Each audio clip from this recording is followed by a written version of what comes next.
Encuentro número 4. Pacificadores, los que sufren por causa de la justicia y los perseguidos por causa del Señor Jesús. Llegamos a las últimas 3 bienaventuranzas, que a su vez nos permiten describir las 3 últimas características de los ciudadanos del reino de Dios o discípulos de Cristo. Continuaremos nuestra lectura del Sermón del Monte en los versículos 9 al 12 del capítulo 5 de Mateo. Bienaventurados los pacificadores, porque ellos serán llamados hijos de Dios. Bienaventurados los que padecen persecución por causa de la justicia, porque de ellos es el reino de los cielos. Bienaventurados sois cuando por mi causa os vituperen y os persigan, y digan toda clase de mal contra vosotros, mintiendo. Gozaos y alegraos, porque vuestro galardón es grande en los cielos, porque así persiguieron a los profetas que fueron antes de vosotros. Los pacificadores son ciudadanos del reino de Dios y verdaderos discípulos de Jesús. Versículo 9. Los pacificadores son, en el significado estricto del término, los que procuran la paz. Pero como la palabra paz puede tener varios significados en el texto sagrado, vale la pena que nos preguntemos cuál de estos significados es el que el Señor Jesús tenía en mente cuando habló de los pacificadores. Para esto es importante entender que en el Nuevo Testamento el término paz es la traducción de la palabra griega eirene, la cual hace referencia a una condición propia del estado y del tiempo en que no hay guerra, es decir, que paz es ausencia de guerras o conflictos, por lo cual podemos concluir que el Señor Jesús está diciendo que los pacificadores son aquellos que procuran vivir fuera del conflicto. Esto tiene varias implicaciones en la vida práctica. La primera implicación es que un pacificador es una persona con una disposición pacífica, la cual consiste en amar, desear y disfrutar la quietud, el reposo y la tranquilidad. Esto tiene que ver con ellos mismos, son personas emocionalmente estables, sosegadas, que disfrutan los ambientes tranquilos y tienen un estilo de vida reposado. Son los que hacen de la paz su medio natural, viven en ella de la misma manera que el pez vive en el agua.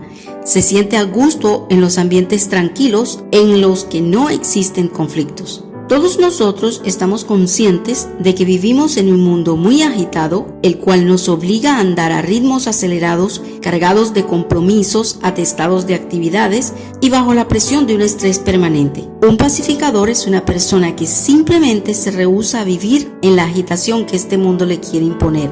Prefiere el silencio y la quietud al activismo de la sociedad contemporánea.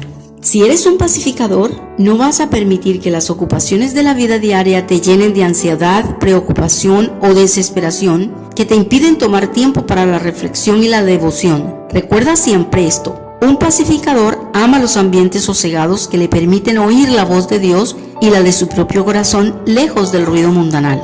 La segunda implicación práctica de ser un pacificador es que son personas que no solo mantienen una conducta pacífica, sino también pacificadora, haciendo todo lo posible por preservar la paz. Aborrecen las relaciones conflictivas, prefieren perder discusiones con hermanos o amigos, tienen una actitud conciliadora frente a las situaciones conflictivas, no son contenciosos, contumaces ni querellosos, y aunque no están dispuestos a negar sus principios, siempre intentan comprender y están listos a escuchar el punto de vista de las otras personas. Son defensores de la verdad, pero todo lo hacen por consideración hacia los demás. El primero que hizo un llamado a ser pacificadores no fue el Señor Jesucristo en el Sermón del Monte, sino que ya desde el Antiguo Testamento Dios te invita a ser un pacificador. En el Salmo 34, versículo 14 dice: apártate del mal y haz el bien, busca la paz y síguela. Busca la paz y síguela quiere decir identifica la paz, la que solo Dios puede dar, y practícala, vívela. Haz lo necesario para vivir tranquilamente libre del conflicto. En Romanos 12:18, el apóstol Pablo dice: si es posible, en cuanto dependa de vosotros, estad en paz con todos los hombres. Si le prestas atención al contexto en el cual expresa esas palabras, te darás cuenta de que ser un pacificador no es sencillo. Tiene que ver con perdonar a quienes nos hacen daño, amar a las personas a pesar de los errores que cometen, pasar por alto las ofensas de los demás, reaccionar amigablemente ante las ofensas verbales. Eso es amar y buscar la paz. Tienes que reconocer que tu tendencia natural es responder a agresión por agresión, desquitarte de quien te ha hecho daño, pero si eres ciudadano del reino de Dios y por tanto un discípulo de Jesús, no puedes ceder a tu naturaleza pecaminosa. Debes amar, defender y procurar la paz en todos y cada uno de los aspectos de tu vida. Los perseguidos por causa de la justicia son ciudadanos del reino de Dios y verdaderos discípulos de Jesús. Versículo 10. A partir de la octava bienaventuranza, el Señor Jesús hace referencia no tanto a una cualidad del ciudadano del reino de Dios, sino más bien a algo que les sucede. El Señor se refiere en esta bienaventuranza en particular a los que sufren persecución por causa de la justicia, es decir, los que son menospreciados y calumniados en forma mentirosa, aquellos que soportan de manera paciente las calumnias, difamaciones y críticas destructivas sin responder de la misma manera. Estos son los que deciden guardar silencio ante las ofensas, confiar en la justicia divina, entendiendo que, como dijo el apóstol Santiago, la ira del hombre no obra la justicia de Dios. Estos dejan a Dios la venganza, callan ante los agravios, oran por los que les ofenden y esperan que Dios los defienda. Honestamente, tendrás que reconocer que asumir esta posición frente a las calumnias, difamaciones e injusticias exigirá de tu parte un autocontrol, una disciplina y un dominio propio que probablemente no posees. Necesitarás descansar en la gracia de Dios en tu vida para poder soportar y cumplir todo esto. Te ayudará mucho estudiar la primera epístola del apóstol Pedro, pues él dedicó gran parte de ella, la cual dirige a los cristianos gentiles del primer siglo, dispersos por toda Asia y parte de la Mesopotamia, a causa de la persecución del Imperio Romano, a explicarles que tales persecuciones son parte del propósito de Dios para examinar su fe y producir el carácter de Cristo en sus vidas. Allí puedes aprender lo que debes hacer frente a las acusaciones falsas, las calumnias, las ofensas, los agravios, agresiones de las personas y cómo responder ante las injusticias de las cuales somos víctimas. En el capítulo 3 de esta carta, Pedro te enseña algunos principios de vida para que puedas soportar pacientemente los agravios. Examínalos y colócalos en práctica cada vez que te encuentres en una de las circunstancias mencionadas. No debes asombrarte cuando las personas que no conocen al Señor, inclusive tus amigos, te persiguen por tu fe o te calumnian, versículo 12. En lugar de esto, recuerda que Dios puede estar permitiendo todas estas cosas para ayudarte a desarrollar tu fe. Frente a las persecuciones y ofensas, reacciona siempre reverentemente con Dios y lleno de la esperanza de que todo esto es transitorio, pues a los que permanecen fieles en medio de la prueba, Dios les ha reservado una gran recompensa, versículo 13 al 15. Gózate en tanto que sufres por causa de la justicia, pues de esta manera te conviertes en un copartícipe con Cristo en sus sufrimientos, versículo 13. Asegúrate de que la causa de tu sufrimiento sea tu fe en Cristo, versículos 14 y 15, no una conducta indecente ni reprochable, y si es así, serás participante también de su gloria. Depende absolutamente de tu comunión con el Espíritu Santo para recibir la fortaleza espiritual que necesitas a fin de soportar el sufrimiento por causa de la justicia. Entiende que el sufrimiento presente por causa de la justicia te librará de la tribulación que ha de venir sobre el mundo entero. Comprende que tus padecimientos son por la voluntad de Dios para disciplinarte a fin de que no perezcas con el mundo. Por lo tanto, tendrás mucha razón para confiar en Dios con buen ánimo en medio de tus aflicciones, perseverando en hacer el bien. Los que sufren por causa de Cristo son ciudadanos del reino de Dios y verdaderos discípulos de Jesús. Versículos 11 y 12.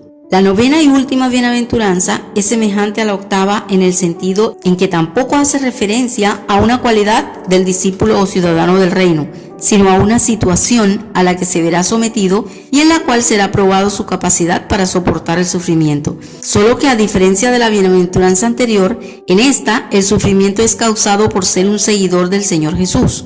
En los versículos 11 y 12 leemos: Bienaventurados sois cuando por mi causa os vituperen y os persigan y digan toda clase de mal contra vosotros mintiendo. Gozaos y alegraos porque vuestro galardón es grande en los cielos, porque así persiguieron a los profetas que fueron antes de vosotros. Un ciudadano del reino está dispuesto a soportar el sufrimiento por causa del Señor Jesús. Sabrá enfrentar las burlas, el menosprecio, las calumnias y aún las agresiones físicas por ser discípulos de Jesús. Ser cristiano indiscutiblemente es un gran honor y algo muy digno, pero no te extrañes que para muchos de tus familiares y amigos sea motivo de burlas, especialmente porque ahora tú no participas con ellos en algunas de sus actividades mundanas, pues las consideras ofensivas contra Dios. Ellos no te entenderán y tú no debes esperar que lo hagan. Recuerda que muchos de tus familiares, amigos y conciudadanos de Jesús tampoco lo entendieron.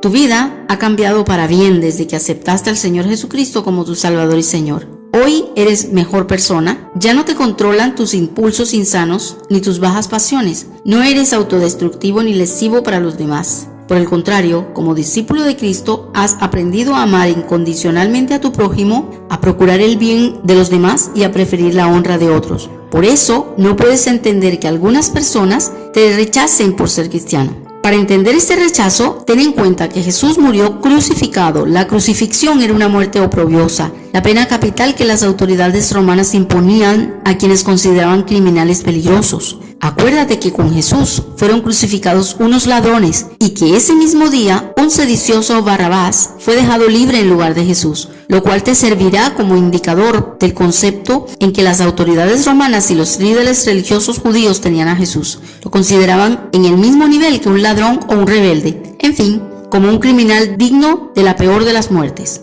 Por eso las persecuciones se desataron en los primeros años del cristianismo contra los seguidores de Jesús. Persecuciones que por supuesto tuvieron su origen en el mundo de las tinieblas que distorsionó a los ojos de las autoridades religiosas y civiles el carácter de nuestro Señor Jesucristo. Por lo tanto, perseguir a un cristiano en el primer siglo fue sinónimo de querer erradicar una plaga, defender la legalidad del imperio y conservar la tradición de los padres. Hoy como ayer, muchos persiguen a los cristianos, considerándolos personas indeseables, enemigas de la diversión y de la tradición. Seguir a Cristo en el mundo de hoy demanda valor, capacidad de soporte y fidelidad. Tendrás que enfrentar el escarnio, el menosprecio, tu fe en Jesús será cuestionada y hasta ridiculizada. Pero no olvides lo que el Señor dijo a sus discípulos. Así persiguieron a los profetas que fueron antes de ustedes. A ti y a mí nos añadiría. Así persiguieron a mis primeros discípulos. No te entristezcas por la persecución que sufrirás, pues sufrir por Cristo es un privilegio. Filipenses 1:28. Imagínate, tú y yo somos colocados por el Señor al mismo nivel de los profetas del Antiguo Testamento y que los apóstoles y discípulos del Nuevo Testamento. El verdadero discípulo de Jesús es el que toma la decisión de vivir para Él, sin importarle los inconvenientes que esto le pueda generar. Cuando algunos se acercaron al Señor para seguirle, Él les dijo claro que tenían que despojarse de sí mismos, tomar su cruz e imitarlo. Mateo 10:37-39 y Lucas 14:26. Esa es la medida del verdadero discipulado, nuestra negación, soportar su oprobio e imitar su ejemplo. Debes estar listo a esto y disfrutarás de su consuelo, compañía y recompensa. En lugar de entristecernos por las persecuciones a causa de ser cristianos, el Señor Jesús nos invita a que estemos felices, que le demos gracias por su ayuda y por hacernos semejantes a los santos de todos los tiempos. Al final viviremos para la eternidad y no para este tiempo.